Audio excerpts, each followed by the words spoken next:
Assalamualaikum warahmatullahi wabarakatuh. Waalaikumsalam warahmatullahi wabarakatuh. Alhamdulillahirabbil alamin. Wassalatu wassalamu ala asrafil anbiya wal mursalin wa ala alihi washabihi rasulillah jamain. Pertama-tama sekali mari kita panjatkan puji bersyukur atas Allah Subhanahu wa taala yang mana telah melimpahkan rahmat dan karunia kepada kita semua sehingga kita dapat melaksanakan seminar pada siang hari ini.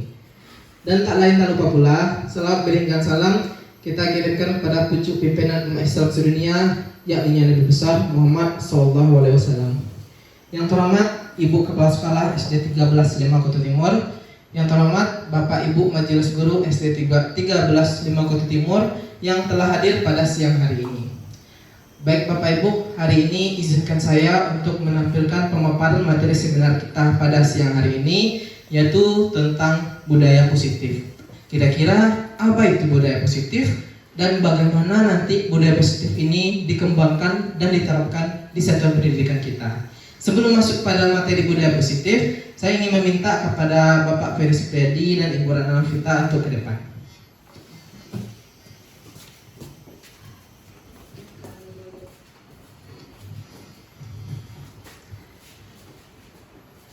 Jadi perintahnya atau ke depan ini nantinya saya jelaskan dulu pada Bapak Ferry dan Bu Rana Alvita.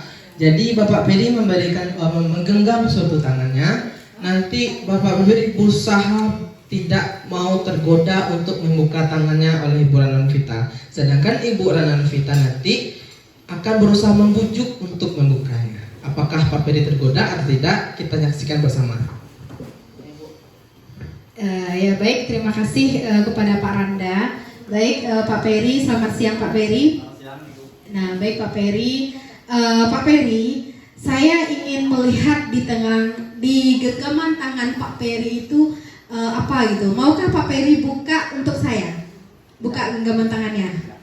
Oke, kalau seandainya di genggaman tangan Pak Ferry itu adalah sesuatu yang sangat berharga bagi hidup saya, apakah Pak Ferry mau bukanya untuk saya? Tidak akan juga. Kalau saya marah sama Pak Ferry, Ferry, tolong buka tangannya. Mau Pak Ferry buka? Tidak buka. Oke, Pak Ferry terakhir mungkin Pak Ferry ya. Saya ada uang 100.000. Saya ingin sekali yang ada di tangan Pak Ferry itu Pak Ferry buka untuk saya. Saya kasih uang 100.000. Maukah Pak Ferry buka kepalan tangan Pak Ferry untuk saya?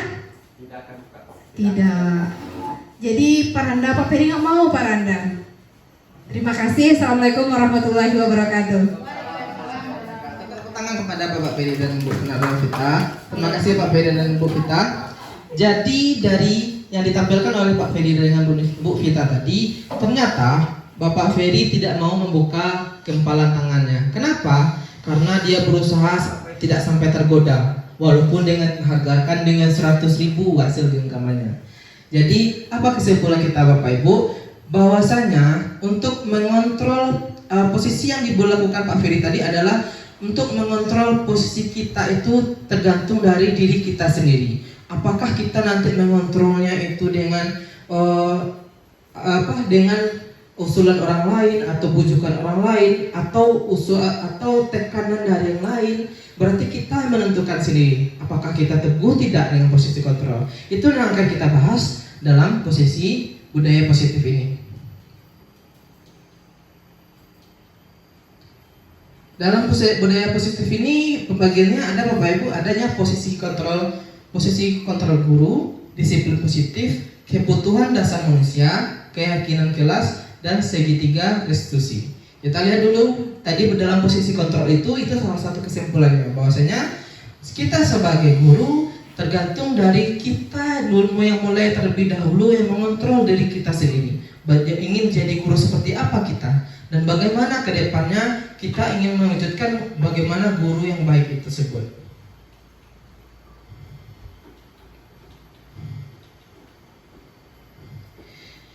Dari ada 5 posisi kontrol guru itu. Yang pertama ada sebagai penghukum, pembuat merasa bersalah, sebagai teman, sebagai pemantau, dan sebagai manajer. Kira-kira dari 5 posisi kontrol ini masing-masing ada contohnya, dan ada bentuk seperti apa kira-kira posisi kontrol yang ada pada guru. Yang pertama salah satunya penghukum. Penghukum ini tipe guru yang selalu memberikan hukuman terhadap siswa. Apa yang telah dilanggar siswa, apa yang tidak sesuai dengan karakter atau sikap siswa di sekolah, guru tersebut langsung menghukum. Berarti ini termasuk dari ciri-ciri posisi kontrol guru yang sebagai penghukum. Yang kedua, membuat merasa bersalah.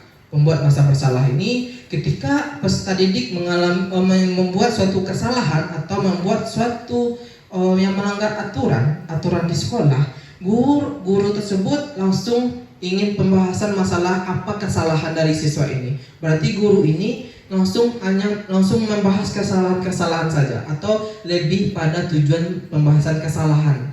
Jadi tanpa perbaikan, hanya melihat dari kesalahan siswa. Itu dari posisi kontrol pembuat masalah.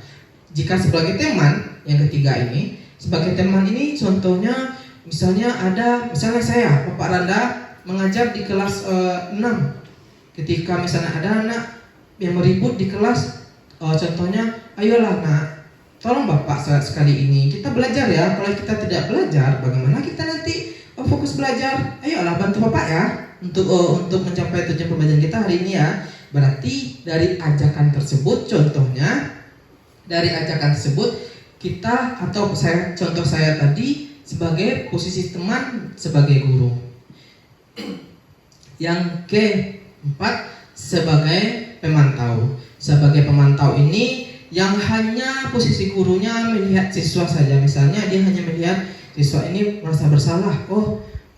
Siswa ini terlambat datang ke sekolah. Jadi dipantau berapa hari dia sering terlambat atau kapan dia sering terlambat. Tapi tidak ada tindak lanjutnya, hanya sebagai pemantau, hanya memantau bagaimana kesalahan siswa tersebut. Jadi dari pemantau ini juga kurang bisa dikatakan hanya memantau tanpa ada tindak lanjutnya. Selanjutnya, untuk yang kelima adanya posisi manajer. Posisi manajer ini yaitu bagaimana guru untuk memanage atau manajer ini arti katanya memanage atau mengatur semuanya dari sampai tindak lanjut. Salah satu contohnya ketika anak ada terlambat sekolah. Saya akan mencontohkan Bapak Ibu. Misalnya ada anak terlambat sekolah. Ketika anak tersebut terlambat ke sekolah, ketika dia terlambat ke sekolah, kita tidak langsung untuk memberikan hukuman. Kita tidak langsung membuat anak itu merasa bersalah. Kita juga tidak bisa sebagai teman, atau kita tidak hanya sekedar memantaunya, tapi bagaimana langkah pertama yang akan kita lakukan, yaitu dalam manajer ini kita memanggil siswa tersebut. Ketika setelah kita memanggilnya, kita menanyakan bagaimana, apa keyakinan, apa yang telah dilakukannya, dan apa nanti yang telah selama ini yang telah dilakukannya. Misalnya dia terlambat, kita akan bertanya, terlambat, kenapa alasan yang terlambat kira-kira? Apakah yang dilakukannya itu salah? Ketika siswa menjawab salah, berarti ya saya salah Bapak atau saya salah Ibu. Berarti setelah kita bertanya, lakukan tanya jawab kesalahan tersebut, kita nantinya langsung membuat lagi meyakinkan peserta didik atau siswa kita itu apa kesepakatan yang telah kita buat atau apakah aturan yang telah kita buat. Dari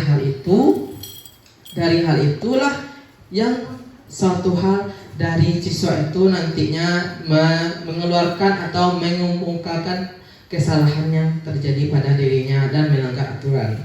Setelah itu baru kita langsung menindaklanjuti untuk kedepannya. Misalnya setelah melakukan kesalahan itu, anak bapak atau anak ibu apa yang harus dilakukan ke depannya. Makanya ketika dia menjawab berarti tidak boleh terlambat lagi. Atau misalnya nanti apa kesalahan terlambatnya, misalnya bangunnya kita kesiangan, berarti harus bangun pagi hari. Itu kita bantu nanti sebagai posisi kita manajer ini. Kita bantu peserta didik, kita menuntun peserta didik untuk menemukan jati dirinya nantinya. Itu posisi kontrol Bapak Ibu. Jadi yang mana kira-kira yang terbaik untuk 5 posisi kontrol ini? Yaitu adalah sebagai manajer.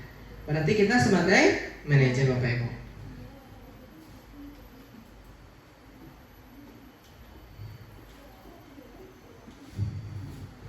Ini tadi. Berarti posisi mana yang terbaik bagi kita seorang guru dari 5 posisi kontrol tersebut? Sebagai manajer. Walaupun kita sebagai atasan kepala sekolah pun kita harus sebagai manajer Bapak Ibu. Karena posisi manajer ini peserta didik jika kita pantau, tidak hanya kita lihat, kita pantau peserta didik itu, kita bimbing peserta didik itu, tidak hanya sebagai posisi sebagai penghukum saja atau hanya sebagai pemantau saja, kita tidak lanjuti dengan posisi kita sebagai manajer. Baik Bapak Ibu, kita kembali lagi ke disiplin positif. Disiplin berasal dari kata disiplina yang artinya belajar. Disiplin mengacu pada disiplin diri yang memiliki tanggung jawab terhadap apa yang dilakukannya berdasarkan nilai yang diyakini. Sedangkan disiplin positif merupakan salah satu cara penerapan disiplin yang bertujuan untuk menumbuhkan kesadaran serta memberdayakan peserta didik tanpa imbalan penghargaan atau reward, ancaman atau hukuman. Berarti disiplin positif ini adalah cara menerapkan disiplin yang bertujuan untuk menumbuhkan kesadaran tanpa mengharapkan reward atau memberikan ancaman atau hukuman. Itu yang nanti yang akan kita terapkan di sektor pendidikan kita, yaitu tentang disiplin positif ini. Sebagai pendidik, tujuan kita adalah menciptakan peserta didik yang memiliki disiplin diri sehingga mereka berperilaku mengacu kepada nilai-nilai kebajikan universal dan memiliki motivasi intrinsik dalam perubahan perilaku ke arah yang lebih baik. Dari kesimpulannya ini yang paling sangat menarik adalah perubahan perilaku ke arah yang lebih baik. Apakah kita satu tujuan bersama Bapak Ibu untuk membuat perilaku anak untuk menjadi ke arah yang lebih baik? Lanjut kita tentang kebutuhan dasar manusia. Kebutuhan dasar manusia adalah segala sesuatu yang kita lakukan untuk mendapatkan apa yang kita inginkan. Seluruh tindakan yang kita lakukan memiliki tujuan tertentu dan semua usaha terbaik yang kita lakukan adalah dalam rangka agar kebutuhan dasar kita terpenuhi dengan baik. Berarti kebutuhan dasar manusia ini adalah kebutuhan dasar yang nantinya akan dipenuhi sebagai kita kodrat sebagai manusia. Apakah itu kebutuhan tersebut bisa terpenuhi dengan baik? Di mana kebutuhan dasar manusia itu terdapat ada 5 Bapak Ibu. Yang pertama bertahan hidup. Posisi ini adalah apa kebutuhan dasar di manusia yang dalam bertahan hidup ini sepertinya makanan, pakaian, tempat tinggal, keamanan, dan kesehatan. Dari ini bertahan hidup ini kalau tidak terpenuhi kebutuhan ini bisa jadi kita sebagai manusia akan mengalami suatu hal tidak bertahan hidup. Namanya aja posisi bertahan hidup. Kita bisa tidak bertahan hidup dengan kebutuhan dasar ini yang terpenuhi ini. Yang kedua, kasih sayang dan rasa terima. Kasih sayang dan rasa terima ini kebutuhan dasar seperti rasa diterima, dipedulikan, berbagi, kerjasama, menjadi bagian dalam kelompok. Dari kebutuhan ini adalah contoh-contoh kasih sayang, kebutuhan kasih sayang dan rasa diterima. Yang ketiga yaitu adanya kebutuhan penguasaan. Kebutuhan penguasaan ini seperti harga diri, keinginan untuk dianggap, memimpin, berprestasi, diakui atau didengar. Selanjutnya untuk kebutuhan kebebasan yaitu mandiri, memiliki pilihan, mencoba hal baru, mampu mengendalikan arah dirinya. Jadi kebutuhan dari kebebasan. Dan yang selanjutnya yang kelima yaitu kesenangan. Yaitu apa sih kesenangan? Bermain, humor, antusiasme atau tertawa. Dari kelima ini sama dengan suatu fondasi, suatu hal yang harus dilengkapi kita sebagai manusia, yaitu kebutuhan namanya kebutuhan dasar. Kalau tidak ada kebutuhan dasar ini, makanya kita akan sulit untuk menjalani kehidupan ini seperti sehari-harinya. Untuk motivasi perilaku manusia, jadi ada namanya untuk motivasi intrinsik dan motivasi intrinsik. Berarti ada 2 jenis motivasi ini, yaitu ekstrinsik dan intrinsik. Sedangkan untuk intrinsik ini adalah untuk menghindari ketidaknyamanan atau hukuman. Berarti bagaimana kita berlaku sebagai manusia untuk menghindari hukuman atau ketidaknyamanan ini. Dan salah satunya lagi untuk mendapatkan imbalan atau penghargaan dari orang lain. Ini adalah motivasi intrinsik ini. Untuk yang intrinsik yaitu untuk menjadi yang mereka inginkan dan menghargai diri sendiri dengan nilai-nilai yang percaya diri. Selanjutnya kita masuk pada keyakinan kelas. Mengapa keyakinan kelas? Mengapa bukan peraturan kelas? Kita bahas secara bersama. Pembentukan keyakinan kelas ini yang bersifat abstrak.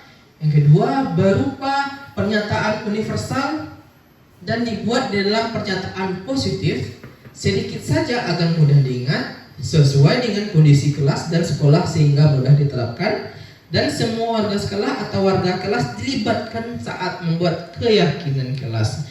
Jadi itu perbedaan dari keyakinan kelas dengan peraturan kelas. Berarti keyakinan kelas ini yang bisa kita simpulkan salah satunya adalah semua warga sekolah atau warga kelas dilibatkan saat membuat keyakinan kelas. Kalau untuk keyakinan kelas berarti semua warga kelas. Kalau keyakinan sekolah berarti semua warga sekolah kita ciptakan. Dari hal ini saja dibuat dalam pernyataan positif. Bagaimana mengembangkan keyakinan kelas itu untuk suatu hal positif untuk kedepannya.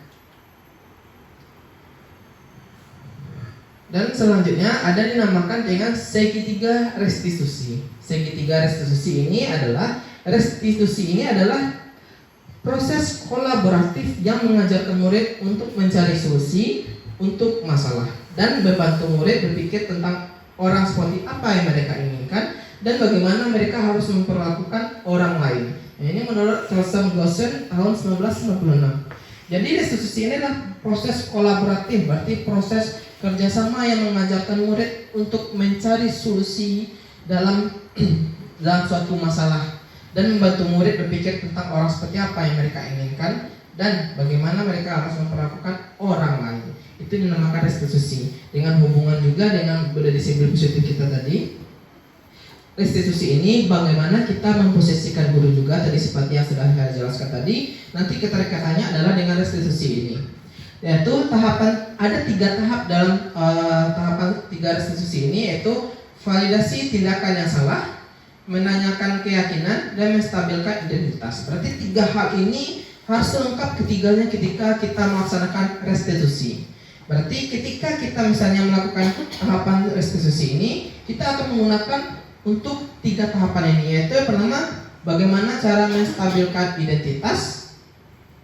Dan setelah itu lanjut pertama kita menanyakan dulu keyakinan. Apa keyakinan sekolah kita? Dan lanjut validasi tindakan yang salah dan menstabilkan identitas. Kita lihat pertama, menstabilkan identitas. Berdasarkan prinsip membuat kesalahan adalah bagian dari proses pembelajaran. Yang itu salah satunya bagaimana menstabilkan identitas ini, yaitu berbuat salah. Seperti kata-kata berbuat salah itu wajar, tidak ada manusia yang sempurna. Ibu bapak juga pernah melakukan itu. Ibu bapak tidak mau mencari siapa yang salah, tapi ibu bapak ingin mencari solusi dari permasalahan ini. Dan kamu berhak merasa begitu. Itu dalam hal menstabilkan identitas. Untuk validasi tindakan yang salah, berdasarkan prinsip setiap perilaku berupaya memenuhi suatu kebutuhan tertentu. Salah satu contohnya yaitu kamu pasti punya alasan mengapa melakukan hal itu, padahal kamu bisa melakukan yang lebih buruk dari ini. Lanjut, kamu patut bangga karena telah melindungi sesuatu yang penting buatmu, dan kamu melakukannya karena mempertahankan sesuatu yang penting bagimu. Kita lanjutnya menanyakan keyakinan. Berdasarkan prinsip teori kontrol bahwa pada dasarnya kita termotivasi secara intrinsik. Apa pertanyaan kira-kira yang sering diajukan dalam menanyakan keyakinan? Yang salah satunya yang pertama, apa keyakinan kelas kita?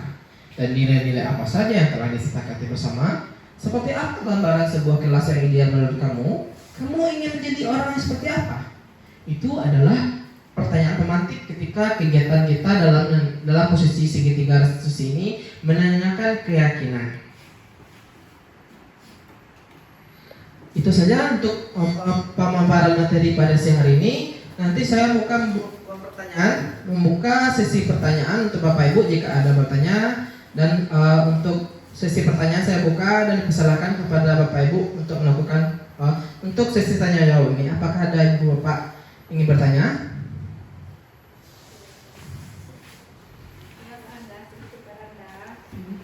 Ya Bu Vita. Silakan Bu Vita untuk bertanya. Boleh. Lebih baik ke depan.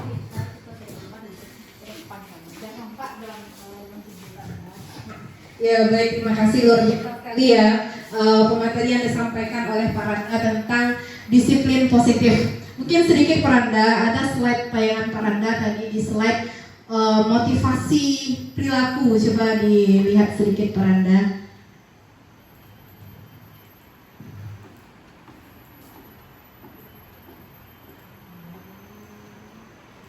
Ya di sini. Nah di sini tentang motivasi perilaku manusia. Nah tadi disampaikan Pak Randa bahwa motivasi itu ada terbagi dua, yaitu motivasi ekstrinsik dan motivasi intrinsik. Yang mana kalau motivasi ekstrinsik itu adalah sebuah motivasi yang berasal dari luar diri kita, gitu, misalnya dari guru, dari orang lain, dari teman dan sebagainya. Sedangkan motivasi intrinsik adalah motivasi yang berada di dalam diri kita sendiri. Nah, kalau kita kaitkan Pak Randa, misalnya kita dalam proses pembelajaran di kelas, kita sebagai guru otomatis dalam menumbuhkan motivasi peserta didik kita berperan dalam motivasi ekstrinsik, yaitu adalah motivasi yang dari luar tadi. Kita berupaya bahwa semaksimal mungkin kita memberikan pembelajaran kepada anak, misalnya menggunakan media pembelajaran, merancang media pembelajaran yang interaktif kepada siswa. Tetapi kalau kita lihat kenyataan di lapangan, kadang banyak anak yang motivasi intrinsik dalam dirinya itu tidak tumbuh gitu. Walaupun kita sudah berupaya semaksimal mungkin dengan motivasi ekstrinsiknya seorang guru meyakinkan anak supaya dia itu mau belajar, tetapi tetap saja dia tidak mau gitu Pak Randa. Nah, kira-kira dengan masalah seperti ini apa yang harus kita lakukan agar peserta didik kita itu tumbuh motivasi intrinsiknya didukung dengan motivasi ekstrinsik dari seorang guru? Mungkin itu saja Pak Randa, terima kasih. Assalamualaikum warahmatullahi wabarakatuh. Terima kasih kepada Bu Vita. Wah, luar biasa sekali pertanyaan dari Bu Vita. Jadi bagaimana unsur motivasi ekstrinsik ini yang kita lahirkan kepada peserta didik dan memunculkan motivasi intrinsik juga terhadap peserta didik. Mungkin bagaimananya kalau menurut saya Bapak Ibu, Bu Vita, untuk memunculkan motivasi ekstrinsik dulu dari luar. Bagaimana kita menjadi guru yang menerapkan salah satunya tadi melakukan disiplin positif. Itu hal pertama yang kita lakukan. Bagaimana kita nantinya akan menerapkan disiplin positif ini. Ketika seiringnya berjalan waktu, disiplin positif ini kita laksanakan, makanya suatu saat akan juga memunculkan motivasi intrinsik dari anak tersebut. Karena dari budaya positif inilah anak-anak didik kita akan memahami, oh ternyata bapak atau ibu gurunya seperti ini. Mereka akan merasa hangat mengikuti pembelajaran kita, dan mereka akan merasa hangat juga berada dengan kita di lingkungan sekolah juga dengan budaya positif yang telah kita terapkan tadi. Dan juga tergantung juga sebagai posisi kita sebagai guru yang manajer tadi. Kuncinya kita harus juga melakukan posisi manajer sebagai manajer itu. Dan untuk salah satunya lagi, untuk bagaimana memunculkan motivasi intrinsik itu, salah satunya lagi juga bisa kita terapkan atau kita berikan kepada siswa, walaupun itu memang dimunculkan dari dalam peserta didik, tapi kita bisa memberikan contoh yang baik atau contoh motivasi semangat belajar kepada peserta didik sampai ingin menemukan motivasi intrinsik itu dalam diri peserta didik atau siswa kita. Nah, terima kasih Bu Vita atas pertanyaannya. Ada lagi Bapak Ibu ingin melakukan pertanyaan, mengajukan pertanyaan? Jika tidak, mungkin kita cukupkan kegiatan kita pada siang hari ini. Jika saya sebagai pemateri, jika ada salah dan janggal mohon maaf. Assalamualaikum warahmatullahi wabarakatuh.